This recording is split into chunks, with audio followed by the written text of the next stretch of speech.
లేదు, గోల్టీగా లేదు, అతనికి అంత చాలా ఆనందం. అప్పుడు భట్రవారు పిలిచేటప్పుడు శ్రీరంగనాథన శ్రీయశ్రీహి అని పిలుస్తున్నారు. తిరువుగ్గం తిరువాగే సెల్వా ఏ శ్రీరంగనాథ అనేటప్పుడు భట్రవారు వస్తే ఏమన్నా శ్లోకం చెప్తారో ఏమో. వీడికి స్తవప్రియ కదా, పెరుమాళికి ఎవరైనా స్తోత్రం చేస్తే చాలా ఆనందంగా ఉంటుంది వాడికి. అప్పుడు భట్రవారు మన గురించి ఏమన్నా శ్లోకం చేసేదానికి వచ్చారో అని అనిపించేటప్పుడు అప్పుడు భట్రవారు తెలియజేస్తున్నారు, మీరు గురించి నేను చెప్పేదానికి ఇక్కడ రాలేదు, మన అమ్మవారి గురించి చెప్పేదానికి వచ్చారు. తర్వాత ఇంకొకటి చెప్తున్నారు, శ్రియం స్వత్తోప్యుచ్చైః.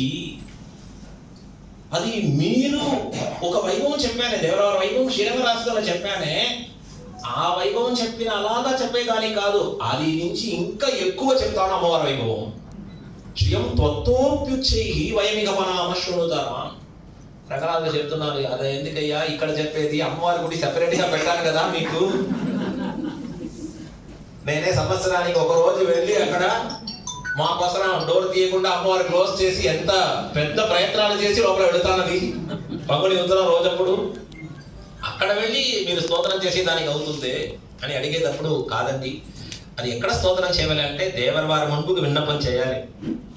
అమ్మవారి వైభవం దేవరవారి ముందుగా చేయాలి. ఎందుకు అంటే అమ్మవారి వైభవం చెప్పేటప్పుడు దేవరవారికి ఏమైపోతుందంటే ఆనందం ఎక్కువ అయిపోతుంది.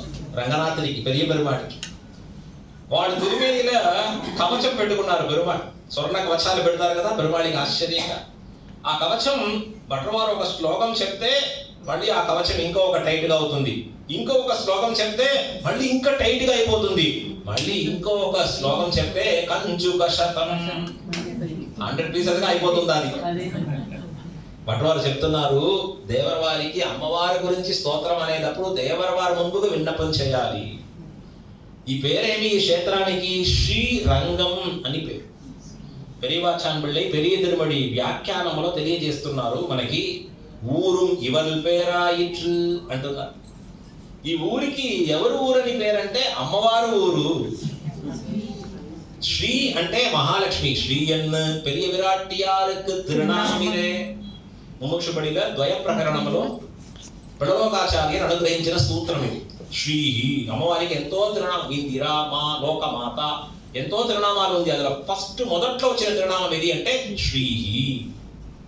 ఎట్లా అని అడిగేటప్పుడు అక్కడ చెప్తున్నారు, భగవానికి కూడా మొదట్లో ఒక తిరునామం వచ్చింది. ఐతి భగవతో నారాయణస్య ప్రథమాధిధానం అని మనవాడ మామనిகள் ఆ సూత్రంలో వ్యాఖ్యానం చేస్తున్నారు. ఆ ఇది భగవానికి తిరునామంలో మొదట్లో వచ్చిన తిరునామం ఇది. ఆ అకారార్థో విష్ణు. ఏమన్నా కింద ఎప్పుడైనా పడేటప్పుడు కూడా ఆ అని చెప్పద్ది, ఆ అని చెప్పవద్దు. ఎందుకంటే నారాయణ తిరునామం. శ్రీహి అంటే మహాలక్ష్మి. ఆ అమ్మవారు నర్తనం చేసే ఒక వేదిక, అది శ్రీరంగం. అది మాత్రం కాదా, రంగం. రంగం అంటే రథిం గతో హరిరియత్ర తద్రంగం మునయో విదుః క్షీరాబ్ధేర్ మండలాద్ భానోః యోగినాం హృదయాదపి రథింగతో హరిరియత్ర తద్రంగం మునయో విదుః. మునిశ్రేష్ఠులు దీనికి రంగం అని పేరు చెప్పారండి. ఎందుకు దీనికి రంగం అని పేరు చెప్పారు తెలుసా? భగవాన్ ఎక్కడో చోట్ల అక్కడక్కడ కూర్చున్నారండి. ఫస్ట్ క్షీరాబ్ధిలో వెళ్ళారు భగవాన్. పాల సముద్రం చాలా అద్భుతం. పార్కడలు పయ్యత్తు ఎన్న పరమన్ అని ఎబెరుమాన్ చాలా ఆనందంగా, ఆ పాల సముద్రమే వాడికి కష్టంగా ఉంటుందా, దానికోసం ఆదిశేషన్ పైన పాల సముద్రం, దానిపైన ఆదిశేషన్ పైన స్వామివారు పడుకున్నారు. వ్యాఖ్యానంలో పెరియవాచాన్ పిళ్ళై రాస్తున్నారు, ఆ పాల్ ఉరుత్తామైకాహ.